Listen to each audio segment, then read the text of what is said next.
রামমোহন রায় যদি আজকে না থাকতো, আমার মা বা আপনার মা যদি মারা যেত, সেই চিতায় ঝলসে পুড়ে আমার বাবা বা আপনার বাবাকে মৃত্যু বরণ করতে হতো। কি কি কি কি কি আরে বলুন কি? সেই চিতায় ঝলসে পুড়ে আমার বাবা বা আপনার বাবাকে মৃত্যু বরণ করতে হতো। সতীদাহ প্রথা রোধ করেছিল একজন বাঙালি। আপনাদের চ্যানেলে দেখাচ্ছে বাড়িতে থাকা রাত্রের পরা কাপড় পরে চলে এসেছে। देखो घर का कपड़ा पर के चलाया है, देखो घर का कपड़ा पर के चलाया। একদিকে 10,000 কোটি লোক আর একদিকে আমাদের বিজেপি সরকার। একদিকে 10,000 কোটি লোক আর একদিকে বিজেপি। দিদির মতো আমিও ঢোক দিতে শিখে গেছি।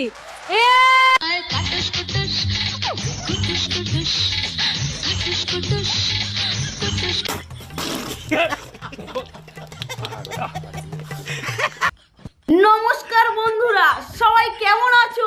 চলে এলাম আরেকটি ভিডিও নিয়ে তোমাদেরকে হাসাতে। আজকের ভিডিওটা ভেরি ইন্টারেস্টিং হতে চলেছে, তাই কেউ ক্লিক না করে ভিডিওটি সম্পূর্ণ দেখবে। তো বেশি বকবক না করে ভিডিওটা শুরু করা যাক। এই সময় কম, শুরু করো।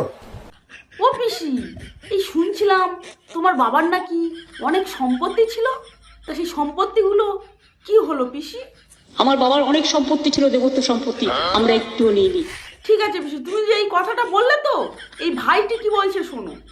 মমতা বুবু যদি দেবোত্তর সম্পত্তি থাকে, অনেক সম্পত্তি থাকে, ওনার বাবা যদি স্বাধীনতা সংগ্রামী থাকে, একটা প্রমাণ দেখা যে আমার বাবার স্বাধীনতা সংগ্রামী, এই তার স্বাধীনতা সংগ্রামের প্রমাণ, বা আমার বাবা স্বাধীনতা সংগ্রামে হত্যা হয়েছিল, এই দেখুন দিল্লির যে গেট আছে সেই গেটে নাম আছে। একটা প্রমাণ দেখান যে উনার বাবা পুলিশকে একটা ইট মেরেছে। কারা এরা? আমি তো বুঝতেও পারছি না। আন্দোলনের ছবি দেখাক, একটা পিকচার দেখাক, আর দান যে করেছে, দান করলে তো দানপত্র থাকবে। কোন পর্চাতে তোমার বাপের নাম ছিল আর কোন পর্চাতে তুমি ডিড করে দান করেছে? তুমি তো ক্ষমতায়, তুমি তো সরকারে, একটা ডিড বা একটা পর্চা দেখাও যে তোমাদের জমিদার পরিবার ভোটে কি বলে?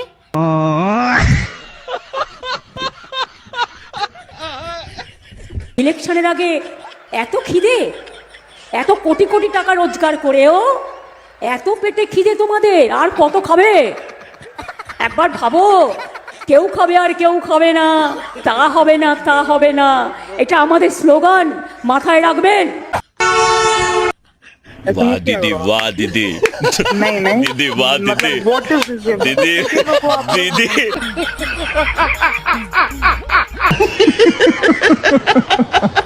আমাকেও বলে বাংলাদেশি।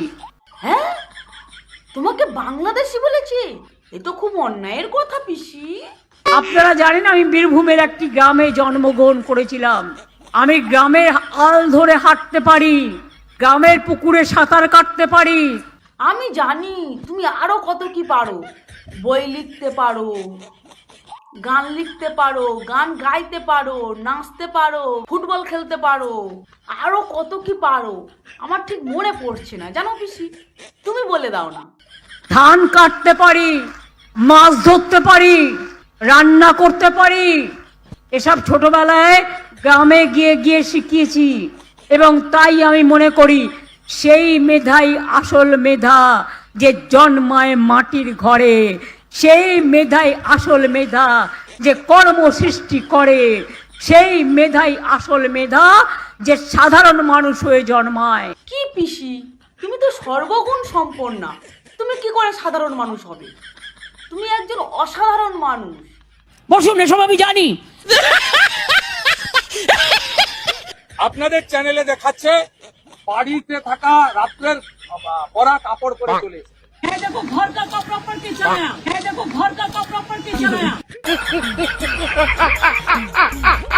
রাত্রে পরা কাপড় পরে আসতে পারলেন, সঙ্গে ওই ডাব্বাটা নিয়ে এলেন। क्या कोई तरीका है कि हमारा लोग आकर बंगाल से कोई आए तो हमारा बंगो भवन जो हमारा उधर में जाके वो लोग सेट करे?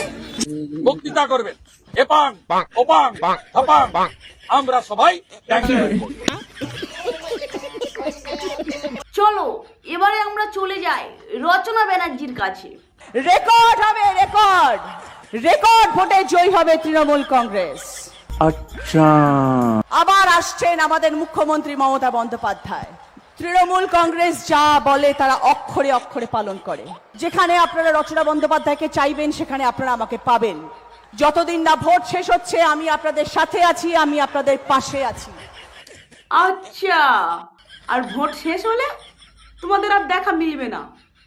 দিদি আমাদের নেত্রী, অভিষেক বন্দ্যোপাধ্যায় আমাদের নেতা, তৃণমূল কংগ্রেস আমাদের কর্মী, আর আপনারা হচ্ছেন আমাদের ভগবান। ভগবান মেরা সবর ছোটা যা রা নিকা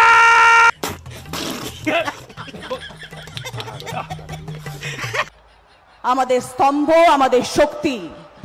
मुद्दे लाख बुरा चाहे तो क्या होता है, वही होता है जो मंजूर खुदा होता है। সবাইকে অসংখ্য ধন্যবাদ। সাথে থাকবেন, পাশে থাকবেন। আগামী 3 মাস আমাদের জন্য ভীষণ ভীষণ ইম্পর্টেন্ট। সকলের সাথ চাই, আমি আছি আপনাদের সাথে। আমি আজকে কথা দিয়ে যাচ্ছি এই মঞ্চে, আগামী 3 মাস প্রতিটি অঞ্চলে, প্রতিটি ওয়ার্ডে, প্রতিটি বুথে যেখানে আপনারা রচনা বন্দ্যোপাধ্যায়কে চাইবেন সেখানে আপনারা আমাকে পাবেন। যতদিন না ভোট শেষ হচ্ছে আমি আপনাদের সাথে আছি, আমি আপনাদের পাশে আছি। ভোটের 3 মাস ভালো করে কাজ করতে হবে যাতে ভোটগুলো পাওয়া যায়। আর ভোট শেষ হয়ে গেলে টাটা বাই বাই, তাই না?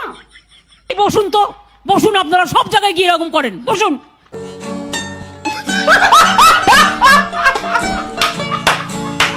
এখন থেকে লড়াই শুরু। বাংলার জোর, বাংলার জোর, বাংলার দাপট এখন অব্দি মানুষ দেখেননি। হ্যাঁ, কি চোর দাপট? না না, ওটা ঠিক চোর দাপট হবে না, ওটা চোর ডাকাত হবে। বাংলার জোর, বাংলার দাপট এখন অব্দি মানুষ দেখেননি। কি বলছেন? চোর দাপট? এখনো চোর দাপটের বাকি আছে? সব কিছু তো চুরি হয়ে গেল। রেশন চুরি, চাকরি চুরি, শিক্ষা চুরি, কয়লা চুরি, গরু চুরি, আরো কত কি সব চুরি তো হয়ে গেল। এখনো চোর দাপট বাকি আছে? তার মানে 26শে ভোটে জিতলে বাংলার মাটি চুরি হবে, বাংলা চুরি হবে, তাই তো? বসুন, এসব আমি জানি।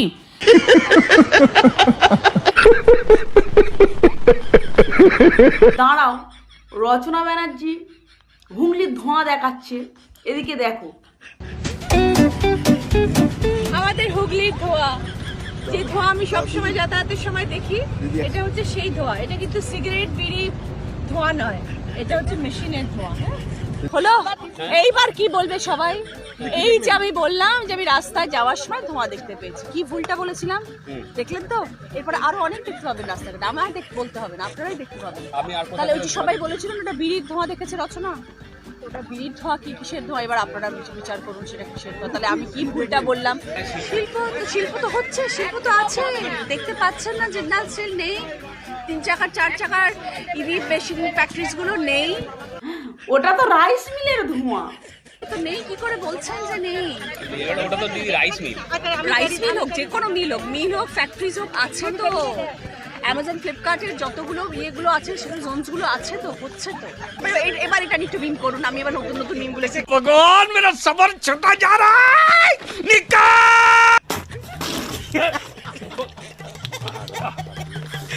দাঁড়াও, এবারে একটু দেবদার কাছে চলে যায়। আমি ভাবলাম 2টো লাইন বলতে হবে, বলে দেব, কিন্তু রচনা দিয়ে এত ভালো স্পিচ দিল, বাপ রে বাপ। আমি 12 বছর সাংসদ হয়ে এত ভালো দিতে পারলাম না স্পিচ, যত 1.5 বছর রচনা দিয়ে গেল। কি ডায়লগ দিলে! ইনি যে বলছে রচনা ব্যানার্জি দারুণ বক্তৃতা দিয়েছে, বক্তৃতাটা কি সেটা একবার শুনে নেওয়া যাক। একদিকে 10,000 কোটি লোক, একদিকে 10,000 কোটি লোক, একদিকে 10,000 কোটি লোক আর একদিকে আমাদের বিজেপি সরকার, সেন্ট্রালের সরকার। একদিকে 10,000 কোটি লোক আর একদিকে বিজেপি। দিদির মতো আমিও ঢোক দিতে শিখে গেছি।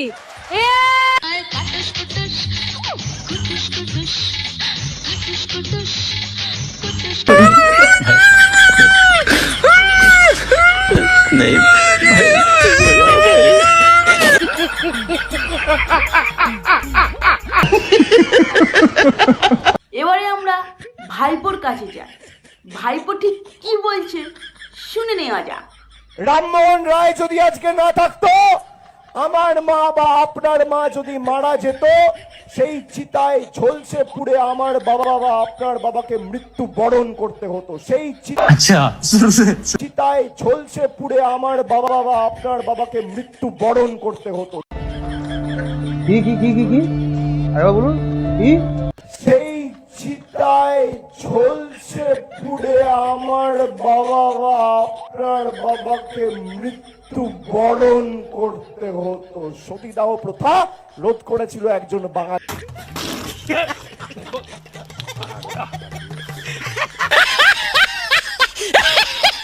আমি বুঝতে পেরেছি অভিষেক বাবু, আপনার পিসির মতো আপনার মাথাটাও গেছে, মাথায় কিচ্ছু নেই, শুধু গোবর ভরা।